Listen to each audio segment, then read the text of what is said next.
Frankfurt Book Fair or even Photo or something. I like more that there is a rumor going on that somebody is working on a certain subject which could be interesting, and so you hear it through the grapevine that something is coming up, and then you make your research work. So writing a letter, what are you working on, and when will it be ready, and could we work together, and so a project starts. That's the one thing.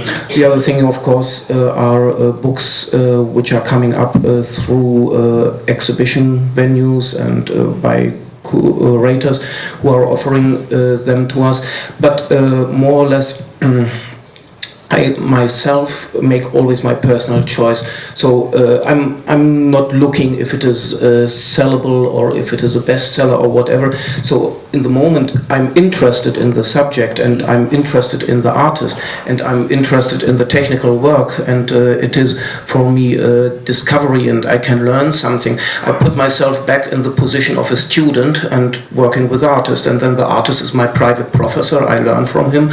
I develop his ideas with my technical know-how and with my knowledge and with my experience, and hopefully we come to a good result.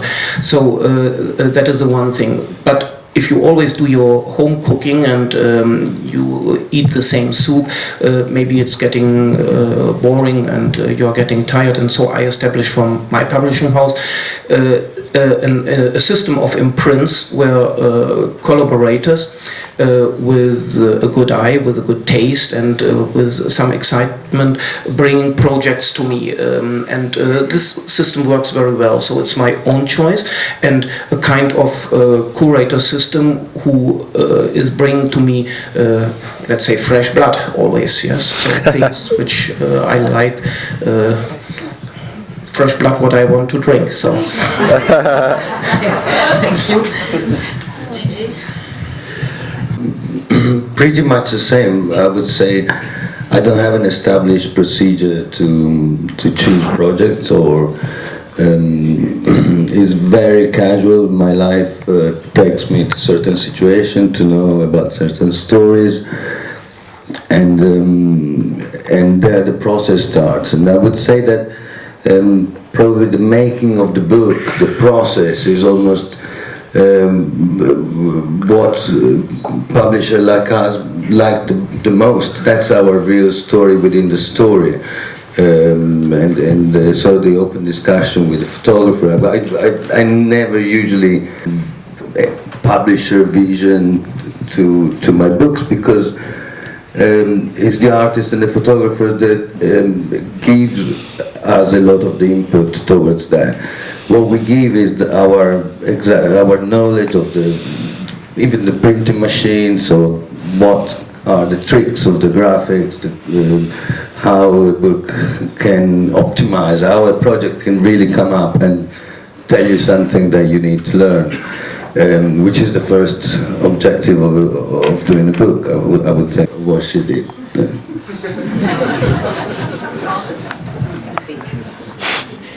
The book like object, but I think for the people like me, like I'm very hard reader, I repeat the same words or images.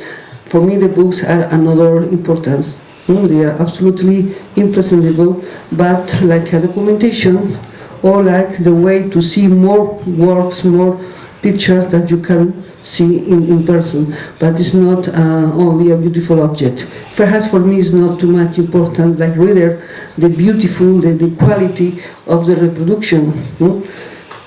But I'm not collecting this. I am a reader, I'm a writer.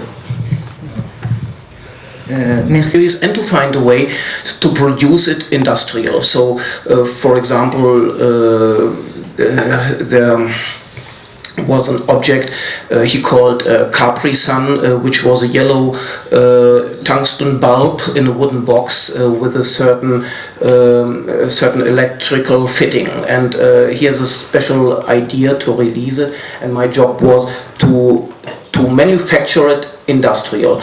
And this system of making multiples for artists is also my system today, making book for artists. And I see the book not so much as an object of art, and for collection, for me a book is a multiple.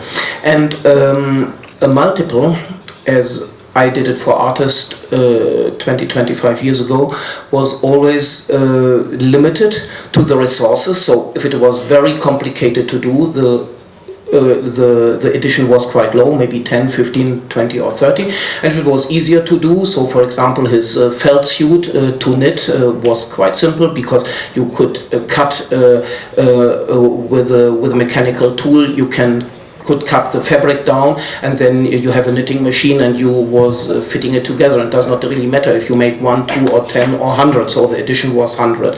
And so there are two things, in multiple, or a book as a multiple. The quantity has a relationship to the complexity of production, but it is also a relationship to the retail price and to the market. So if there is an object of 300-500 euros or even more, then of course you can sell around the world maybe 1,000, 1,500 or 2,000, and the market is covered, and there is no need to make a second print run.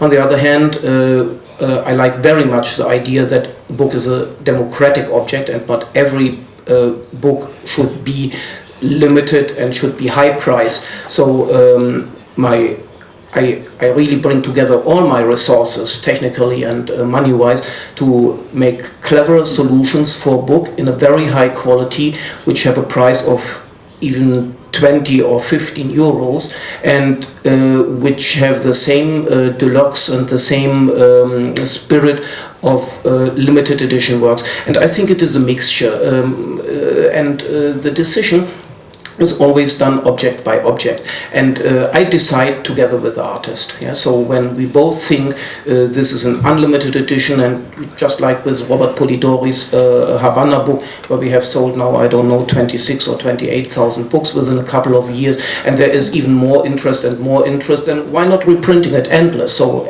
as long as the people love it. And with another subject which is extremely complicated to do, and sometimes you cannot find the materials anymore which you have used for the first print run, then it's better to stop it and leave it limited. Yes.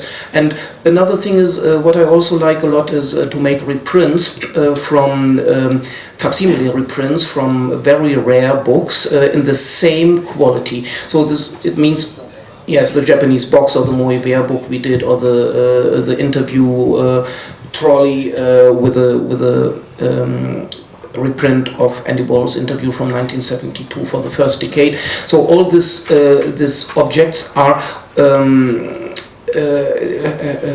based on a material research and on a very high printing quality, because the idea behind is to give the people really a facsimile of the rare object which they cannot afford, because a book of Moe's Paris is easily $15,000 to $20,000, and there is no one to find on the market. But when we did the reprint of 1,000 books, which are really, when you look carefully, you cannot even find a difference, and I was very proud. Last time there was a review in a German newspaper, and they said it is so well done that you can wait for the moment that the Steidl reprint is also sold for 15,000 to 20,000 euros, and nobody can decide which is the difference. Yes, so this is also a part of the publishing quality, and American publishing houses which are owned by the media industry, as Time Warner or so, it is such a shit. It makes no sense to touch it. Yes, it makes no sense to have it in the bookshelf. Yes, it's better you sell it immediately to a recycling company to make something new from it. And I think it destroys.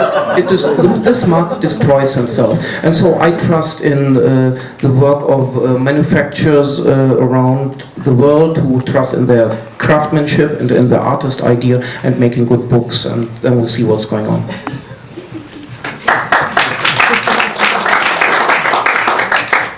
My vote is for a political revolution in the United States. And that might help bring down corporate publishing as it exists. I don't disagree, but But Gerhard also, I think, embraces, from my experience, and I have to speak to him because he is the publisher here that I've worked with, in a way that is very rare. It's a kind of, in my view, it's a benevolent kingdom in the best sense, because it functions well as a world. The books get done, but they get done with a generosity. I would like to say that I have a deep respect for all those publishers who bring together their resources, having a small operation, 2, 3, 4, 5 people, working on books together with the artists, fighting with stupid printers to get the best out from a press company, to work really hard with bookbinders, making beautiful objects. I think this kind of operation is the future, that it is that the books we are looking for, that they are taken out from the hands of the industry into the small operations, and that will make beautiful books. And my position is a kind of luxury where I'm really aware, and sometimes I feel myself in the position of a Robin Hood, taking from the rich and giving it to the poor. So that's also a point of publishing business. And the revolution will not be televised.